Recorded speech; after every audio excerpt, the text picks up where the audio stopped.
बिस्मिल्लाहिर्रहमानिर्रहीम। अस्सलामुअलैकुम। DPC news के साथ मैं हूं सना हुसैन। दुनिया भर की तरह जनूबी वज़ीरिस्तान लाहौर के हेडक्वार्टर वाना में इसराइली हमलों के खिलाफ और मसलूम फ़लस्तीनियों के हक में मुज़ाहरे और रैलियां निकाली गई, जिसमें जमीयत उलमा इस्लाम के कारकुनान के साथ वज़ीरिस्तान के गैर अवाम ने भी शिरकत की। इस मौके पर मुज़ाहिरीन मसलूम फ़लस्तीनियों के हक में और इसराइली जारहियत के खिलाफ नारे लगा रहे थे। याद रहे कि गुज़िश्ता हफ्ते हमास की जानिब से इसराइल पर जवाबी कार्रवाई की गई थी और इसके बाद दोनों जानिब से एक दूसरे पर हमले जारी हैं।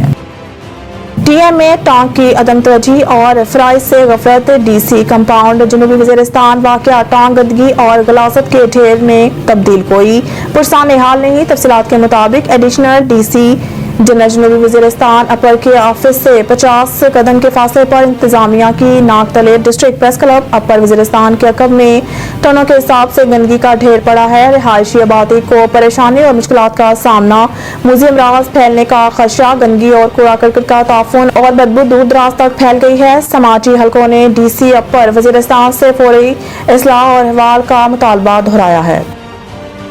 टांग में बिजली के लोड शेडिंग के खिलाफ शटरडाउन और पहिया जाम हड़ताल। टांग पेस्को की जानिब से जिला भर में 20 घंटों की तवील लोड शेडिंग की जा रही है।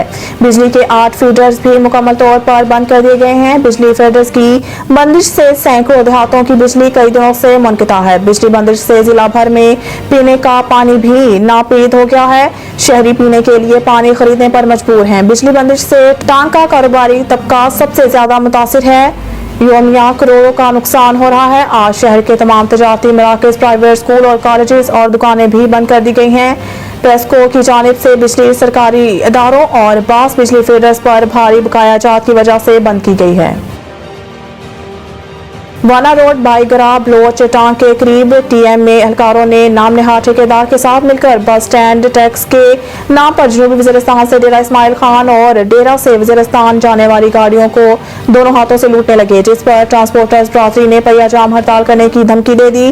फाटा इंजमाम के बाद कबायली इस्लाम में सिस्टम राइज होने के बाद जनूबी वज़ीरिस्तान के स्टैंड से निकलने वाली गाड़ी बाकायदगी से टीएमए टैक्स की अदायगी करती है, लेकिन टांग में बाईपास पर गैर कानूनी बोनस गेट नस्ब करके गाड़ियों से टैक्स वसूल किया जा रहा है। ट्रांसपोर्टर्स का कहना है कि इंतजामिया और टीएमओ के नोटिस में देने के बावजूद इनके कान पर जूं तक नहीं रेंगी। उन्होंने निगरान वज़ीर आला, चीफ सेक्रेटरी और कमिश्नर डेरा से टांग में इंतजामिया के नाक के नीचे कायम गैर कानूनी टैक्स सिस्टम के खात्मे का मुतालबा किया। बसूरत दीगर वो ट्रांसपोर्टर्स यूनियन के साथ मिलकर पहिया जाम हड़ताल का ऐलान करेंगे। सुप्रीम कोर्ट का नैब तरमीम के खिलाफ फैसला challenge. Advocate Farooq H Naik ने अब्दुल जब्बार की तरफ से नैब फैसला चैलेंज किया। दरख्वास्त गुजार के मुताबिक सुप्रीम कोर्ट ने हमें सुने बगैर नैब तरमीम के खिलाफ फैसला दिया और नैब तरमीम के बगैर एहतसाब अदालत ने मेरे खिलाफ रेफरेंस एंटी करप्शन अदालत को भिजवा दिया। नैब तरमीम के खिलाफ दरख्वास्त में किसी बुनियादी हकूक खिलाफ वर्जी की निशानदही नहीं की गई, जबकि नैब तरमीम के खिलाफ दरख्वास्त आईनी और कानूनी तकाजे पूरे नहीं करती थी। दरख्वास्त में इस्तदा की गई है कि सुप्रीम कोर्ट नैब तरमीम के खिलाफ 15 सितंबर का फैसला कालादम करार दे। पीटीआई नहीं छोड़ूंगा, जेल इसलिए काट रहा हूं। परवेज इलाही जुडिशल कॉम्प्लेक्स में सहाफी ने परवेज इलाही से सवाल किया कि सुना है आपके साथ चेयरमैन पीटीआई की अडयाला में कोई पैगाम रसानी हुई है, क्या टिकटों की तकसीम से मुतालिक तजावीज मांगी गई है? इस पर परवेज इलाही ने इनकार किया कि नहीं, ऐसा तो कुछ नहीं हुआ। परवेज इलाही ने कहा, जज साहिब आए थे, उन्होंने चेयरमैन पीटीआई के सेल के बाहर दीवार गिरवा दी।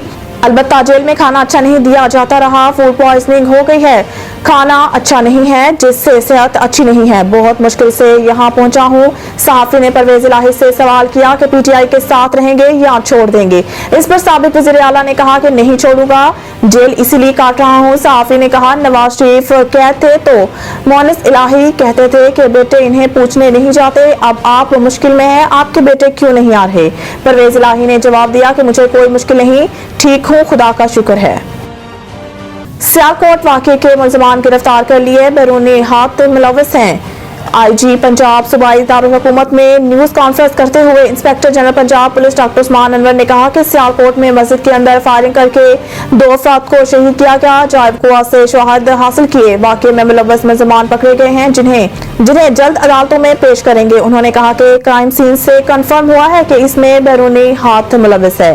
पाकिस्तान में एक दहशतगर्दी का हमला हुआ जिसकी मनसूबाबंदी दूसरे मुल्क में हुई। पाकिस्तान की रियासत पर हमला पहले भी होते रहे हैं। पाकिस्तान की एजेंसियों ने पाकिस्तान के अंदर होने वाले वाक़े को 24 घंटे में ट्रेस कर लिया। पाकिस्तान के खिलाफ साजिशें करने वालों को पूरी दुनिया बेनकाब करने जा रही है। पाकिस्तान पर झूठे इल्जामात लगाए गए जिन्हें बेनकाब किया गया। गजा पर इस्राएली बमबारी से शहीद फलस्तीनियों की तादाद 1537 हो गई, 6000 जख्मी, लाखों बेघर। आलमी खबर अदारे के मुताबिक फलस्तीनी हरीत पसंद तंजीम हमास के इसराइल पर तारीखी और हैरतकुन हमले के बाद इसराइली फौज की मुश्तर होकर हफ्ते से गजा पर बमबारी जारी है। इसराइली फौज बिलाइम्तियाज रहायशी इमारतों, खवातीन और बच्चों को भी निशाना बना रही है जिसके सबब हलाकतों की तादाद बढ़ती जा रही है। फलस्तीन की वजारत सेहत ने गजा पर इसराइली बमबारी के नतीजे में अब तक 1537 अफराद की शहादतों और 6268 अफराद की जख्मी होने की तस्दीक की है। इनमें 447 बच्चे और 248 खवातीन शामिल हैं। दूसरी जानिब इसराइल की हेल्थ मिनिस्ट्री ने अपने 1300 शहरियों के हिलाकत और 2800 शहरियों के जख्मी होने की तस्दीक की है। मज़ीद न्यूज़ और अपडेट के लिए देखते रहिए DPC न्यूज़।